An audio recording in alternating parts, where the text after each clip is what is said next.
বাংলাদেশের একটি গণমাধ্যম ভারতে অবস্থানরত আওয়ামী লীগের নেত্রী শেখ হাসিনা দেশে ফিরছেন, ডেফিনিটলি দেশে ফিরছেন এবং দেশে ফিরে তিনি বিচারের মুখোমুখি হবেন এটা নিশ্চিত করেছে। বাংলাদেশের এই গণমাধ্যম বাংলাদেশ টাইমস তারা আওয়ামী লীগের শীর্ষস্থানীয় কয়েকজন নেতার সঙ্গে কথা বলে তাদের সোর্স অনুযায়ী এই তথ্য নিশ্চিত করছে। তার মানে কি সত্যিই শেখ হাসিনা ফিরছেন? শেখ হাসিনা ফিরলে সেই প্রস্তুতি নেয়ার অর্ডারও দেয়া হয়েছে, এরকম তথ্যও তারা দিচ্ছে এবং শেখ হাসিনার ফেরার ব্যাপারটা আগস্টের 15 তারিখের মধ্যে হতে পারে সেই কথাও বলছে। ভারতে দিল্লিতে যখন শেখ হাসিনা অবস্থান করছেন, গত কয়েকদিন ধরেই শেখ হাসিনা ফিরছেন, 6 মাসের মধ্যে ফিরছেন, এই বছরেই ফিরছেন। শেখ হাসিনাকে স্বাগত জানানোর জন্য বিমানবন্দরের ওই এলাকা, পুরো এলাকা জুড়ে 2 কোটি লোকের মানে সমাগম করার পরিকল্পনা করছে আওয়ামী লীগ। এরকম নানা তথ্য ছড়িয়ে পড়তে দেখেছি আমরা, কিন্তু সেই তথ্যগুলোর শেখ হাসিনার একটা অডিও আলাপ ছাড়া সেই তথ্যগুলোর পেছনে কোনো অথেন্টিক আলাপ আমরা পাইনি। ভারতীয় একটা সাংবাদিক গত রাতে দেখলাম যে একটা বক্তব্য দিচ্ছেন, তিনি বলছেন যে রিসেন্টলি অজিত দোভালের সঙ্গে শেখ হাসিনার বৈঠক হয়েছে। অনেক কথাই হচ্ছে, চলুন একটু ডেফিনিটলি জানার চেষ্টা করি বাংলাদেশ টাইমস কি বলছে শেখ হাসিনার ফেরা নিয়ে এবং কেন তিনি ফিরতে চাইছেন, ফেরার পরে তিনি কি করবেন, ফেরার পরে বাংলাদেশের অবস্থাই বা কি হবে। বলছিলাম এবার ডেফিনিটলি দাবি করা হয়েছে শেখ হাসিনা ফিরছেন এবং এবছরেই ফিরছেন, সেটা 15 আগস্টের মধ্যেই হতে পারে। বাংলাদেশ টাইমস যে তথ্য নিশ্চিত করছে তাতে এই কথাও বলা হয়েছে যে মানে কিছুদিনের মধ্যে শেখ হাসিনা বাংলাদেশি দূতাবাসে, দিল্লি বাংলাদেশ দূতাবাসে ট্রাভেল পাস চেয়ে আবেদনও করতে পারেন। এরকম একটা পর্যায়েও চলে গেছে শেখ হাসিনার ফেরার ডেফিনেট খবরটা। বাংলাদেশ টাইমস তাদের শিরোনামে বলছে, শিরোনামটা দেখে নিন, সেখানে বলা হচ্ছে যে দেশে ফিরে বিচারের মুখোমুখি হতে চান হাসিনা। মৃত্যুদণ্ডের আদেশ মাথায় রেখেই তিনি দেশে ফিরতে চান, দেশে ফিরে বিচারের মুখোমুখি হতে চান। সম্প্রতি অনলাইন প্ল্যাটফর্মে যে কথাবার্তা হয়েছে, তার যে অডিও বার্তা শোনা গেছে, সেই ঘটনার পরিপ্রেক্ষিতে আওয়ামী লীগের একাধিক নেতা টাইমস অব বাংলাদেশকে এই তথ্য নিশ্চিত করেছে বলে তারা দাবি করছে। দলীয় প্রধানের দেশে ফেরা উপলক্ষে নেতাকর্মীদের প্রস্তুতি গ্রহণের জন্যও বলা হয়েছে, আওয়ামী লীগের কয়েকজন নেতা সেটা জানিয়েছেন।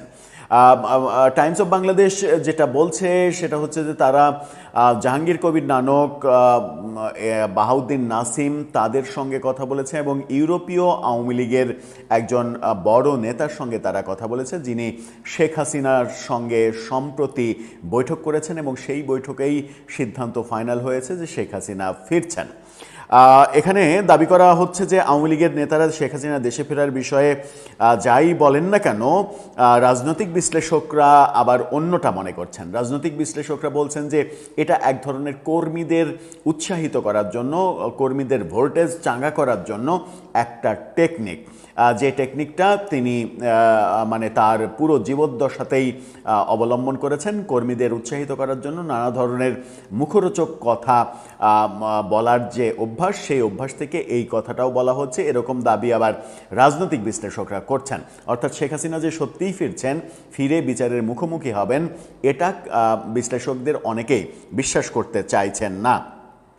আওয়ামী লীগের যুগ্ম সাধারণ সম্পাদক আফম বাহাউদ্দিন নাসিম তিনি টাইমস অব বাংলাদেশকে বলেছেন, শেখ হাসিনা দ্রুত সময়ে ফিরতে চান, সেজন্য যেসব প্রক্রিয়া গ্রহণ করা দরকার তা আমরা করছি। তিনি যেভাবে ভারতে গিয়েছেন সেভাবেই বীর দর্পে বাংলাদেশে ফিরবেন।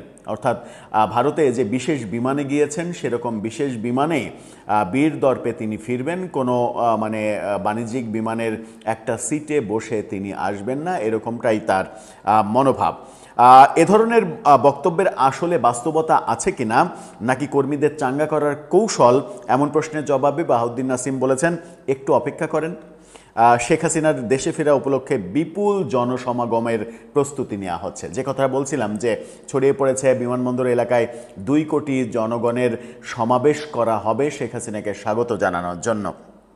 আমরা একটা ভিডিওতে এরকম বলেছিলাম যে শেখ হাসিনা সত্যিই যদি বিচারের মুখোমুখি হতে দেশে ফেরেন, তাহলে আওয়ামী লীগের যে সমর্থন রয়েছে, বাংলাদেশে ধরা হয় যে 40% আওয়ামী লীগের সমর্থন রয়েছে, সেই 40% জনগণের এগেনেস্টে গিয়ে শেখ হাসিনাকে ফাঁসিতে ঝুলিয়ে দেয়া কি সরকারের পক্ষে সম্ভব হবে?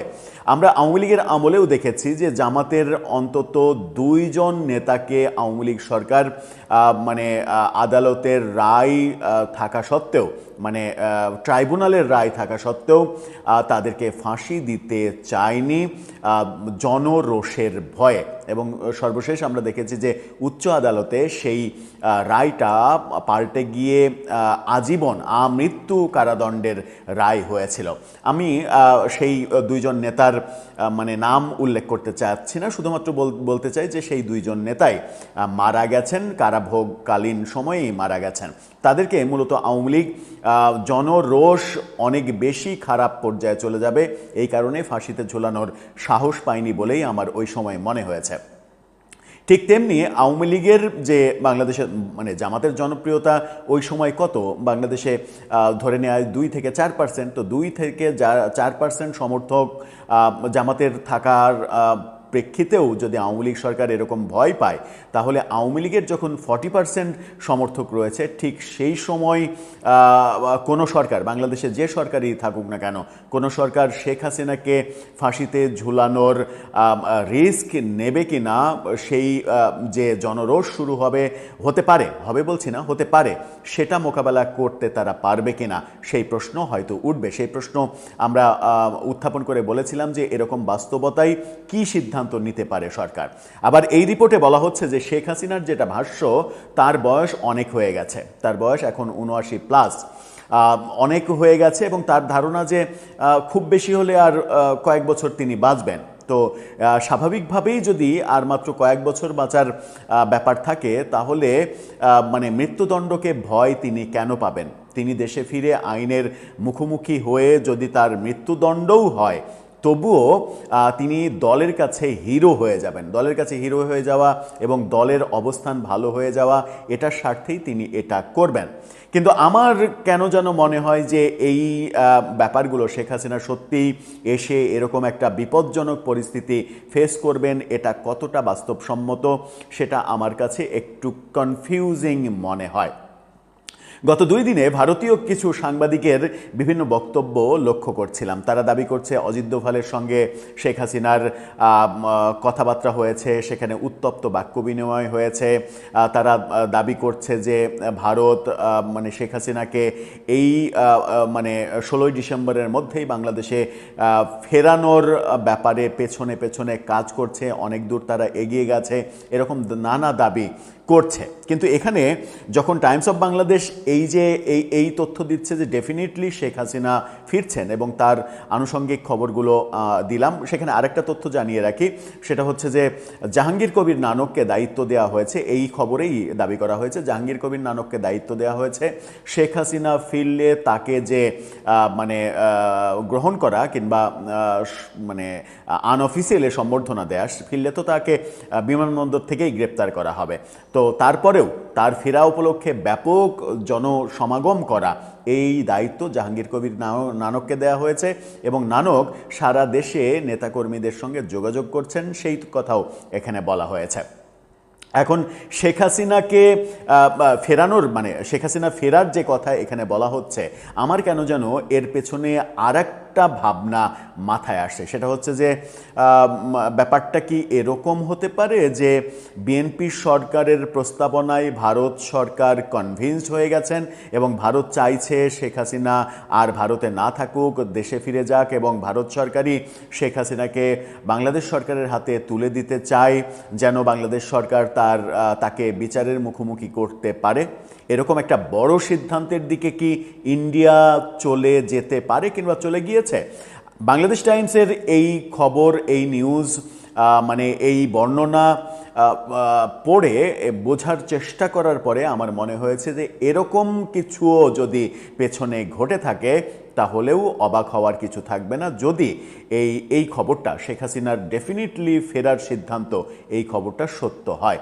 আমার মনে হয় না যে নিজের ইচ্ছায় তিনি নিজের জীবনকে বিপন্ন করতে বাংলাদেশে ফেরার সিদ্ধান্ত নেওয়াটা তার পক্ষে এতটা সহজ হওয়ার কথা। তারপরেও তিনি যেহেতু মানে তিনি যার কন্যা, তার ব্যক্তিগত জীবন নিয়ে বহু সমালোচনা আছে, বহু অভিযোগ আছে তার বিরুদ্ধে, কিন্তু তিনি যার কন্যা বঙ্গবন্ধু, সেই বঙ্গবন্ধু কখনো জেল জুলুমের ভয় করেননি। মানে তার জীবনে 4,500 দিন, তারও বেশি, 4,600 দিনের বেশি তিনি কারাগারে পাঠিয়েছেন, নিজের জীবনের 14 বছরের বেশি সময় কারাগারে কাটিয়েছেন। সুতরাং তার কন্যা একটু সাহসী হবেন, এতে অবাক হওয়ার কিছু থাকার কথা নয়। আমি নিশ্চিত নই কি হতে যাচ্ছে। দর্শক, আপনি কি নিশ্চিত কি হতে যাচ্ছে? শেখ হাসিনা ফিরলে সেই পরিস্থিতি কোন দিকে যাবে? সেই পরিস্থিতি নিয়ন্ত্রণ করতে কি সরকার পারবে? আপনার মতামত জানিয়ে লিখতে পারেন আমাদের কমেন্ট বক্সে।